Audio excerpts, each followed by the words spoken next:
बाराबंकी के लखवेड़ा बाग मोहल्ला में ये छोटा सा स्टॉल नेकी की दीवार के नाम से जाना जाता है। स्टॉल जरूर छोटा है लेकिन मकसद और जज्बा वसी है। सर्द मौसम में गरीबों का तन खुला ना रहे, इसके लिए नया सवेरा तंजीम नामी ने नेकी की दीवार बनाकर गरीबों के लिए सर्द मौसम में कपड़े का इंतजाम किया है। पैसा रहा नहीं भैया, कपड़े यहाँ मिल रहे हैं तो हम गरीब आदमी हैं, तो यहाँ ऐसे साल के 12 मास भी चला है। जिला की आवाम की तरफ से भी नेकी की दीवार को पूरी इमदाद मिल रही है। लोग गरीबों की मदद के लिए अपने पुराने कपड़ों का अतिया दिल खोल कर रहे हैं।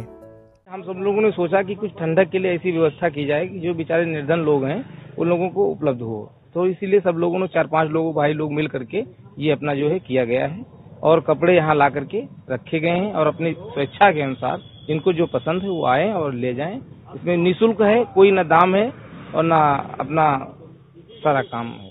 नया सवेरा की इस पहल से तमाम लोगों को फायदा पहुंच रहा है। जरूरतमंदों को सर्दी से बचने के लिए कपड़े तो मिल ही रहे हैं, साथ ही लोगों को गैर इस्तेमाल शुदा कपड़ों से निजात भी मिल रही है। ईटीवी भारत के लिए बाराबंकी से मोहम्मद उमैर की रिपोर्ट।